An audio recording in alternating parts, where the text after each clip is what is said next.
Hi കൂട്ടുകാരെ. അപ്പോൾ ഈ ചാനലിൽ ലോങ് വീഡിയോ ഇടുന്നുണ്ടെങ്കിൽ അത് ഒന്നുകിൽ എവിടെയെങ്കിലും പോകുന്നതായിരിക്കും, ഇല്ലെങ്കിൽ എൻ്റെ പാചകമായിരിക്കും. അപ്പോൾ ഇന്ന് എന്തായാലും എൻ്റെ പാചകമാണ്. അപ്പോൾ നോക്കാം, നമുക്ക് നൂഡിൽസ് ഉണ്ടാക്കാം.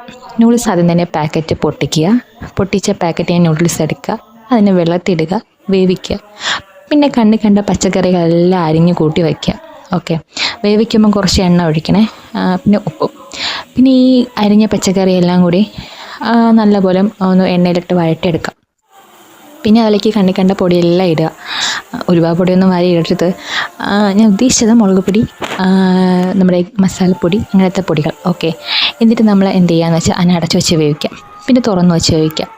ഈ സമയം മറ്റേ ആ നൂഡിൽസ് ഒന്ന് ഊറ്റിയെടുത്തിട്ട് അതും കൂടി ഇതിലിട്ട് നന്നായിട്ടൊന്ന് വഴറ്റിയെടുക്കാം. അപ്പോഴത്തേക്കും നമ്മുടെ നൂഡിൽസ് റെഡിയാവും. ഉപ്പുണ്ടോ മുളകുണ്ടോ എന്നൊക്കെ നിങ്ങൾ നോക്കുക. ഓക്കെ, പാകത്തിനെല്ലാം നോക്കുക. വെറൈറ്റിക്ക് ഞാൻ കുറച്ച് സോസും കൂടെ ആഡ് ചെയ്തിട്ടുണ്ട്, അതാണ് ഈ കളർ. ഓക്കെ, അപ്പോൾ ഇതിൽ ഞാൻ ചേർക്കാൻ പറയാത്ത രണ്ട് കാര്യങ്ങളുണ്ട്. ഒന്നാമത്തത് ക്യാപ്സിക്കം ഇങ്ങനെ കുനുകുനാന്ന് അരിഞ്ഞിടണം, അത് നല്ല ടേസ്റ്റാണ്. പിന്നെ വെളുത്തുള്ളി ഇടണം. പിന്നെ വെളുത്തുള്ളിയൊക്കെ നല്ലതാണ്. പിന്നെ ഇഷ്ടമുണ്ടെങ്കിലൊക്കെ എന്തെങ്കിലുമൊക്കെ ഇടാം, നമ്മളല്ലേ കഴിക്കുന്ന, വേറെ ആരുമല്ലല്ലോ. അപ്പോൾ നമുക്ക് എന്തൊക്കെ ഇട്ട് വേണമെങ്കിലും അത് അലങ്കരിക്കാം.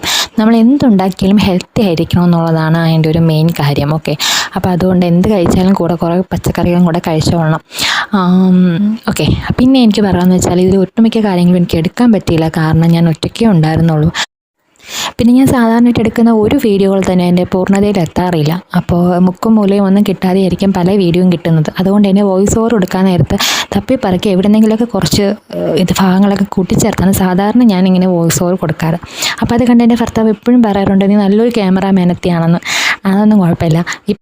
ഇനിയിപ്പോൾ നമ്മുടെ ടെസ്റ്റിങ്ങുള്ള സമയമാണ്. ടെസ്റ്റിംഗ് എപ്പോഴത്തെയും പോലെ തന്നെ എൻ്റെ ഭർത്താവാണ്. അദ്ദേഹം കഴിക്കുന്നുണ്ട്. പിന്നെ പാവം ഉപ്പില്ലെങ്കിലും മുളകില്ലെങ്കിലും ക്യാമറ മുമ്പിൽ പിടിച്ചുകൊണ്ട് നിന്നാൽ എന്തായാലും തുറന്ന് പറയില്ല. കൊള്ളില്ലെങ്കിലും കൊള്ളാമെന്ന് മാത്രമേ പറയുള്ളൂ, അതുകൊണ്ട് കുഴപ്പമില്ല. പക്ഷേ ഇതെന്തായാലും കൊള്ളായിരുന്നു കേട്ടോ, സൂപ്പറായിരുന്നു. നല്ല അഭിപ്രായമായിരുന്നു കേട്ടോ. ക്യാമറ ഓഫ് ചെയ്തപ്പോഴും നല്ല അഭിപ്രായമായിരുന്നു. അതുകൊണ്ട് എനിക്ക് വിശ്വാസമാണ് നന്നായിരുന്നു എന്ന്. അപ്പോൾ എന്തായാലും നിങ്ങളും ട്രൈ ചെയ്ത് നോക്കാം കേട്ടോ. കണ്ടോ, ഞാൻ കൈ കൊണ്ടേ കഴിക്കാറുള്ളൂ, നമ്മൾ സ്പൂണൊന്നും വെച്ച് കഴിക്കാറില്ല. അതിപ്പോൾ എന്ത് കിട്ടിയാലും തന്നെ കൈയിട്ടേ കഴിക്കുള്ളൂ. അതൊക്കെയല്ലേ അതിൻ്റെ രസം. അപ്പോൾ എല്ലാവരും സബ്സ്ക്രൈബ് ചെയ്യുക, ചാനൽ ഇഷ്ടപ്പെട്ടാൽ കൂടെ കൊടുക്കുക. ഇതുപോലുള്ള നല്ല നല്ല വീഡിയോസ് ഇനിയും കാണാം. അപ്പോഴത്തേക്കും ബൈ.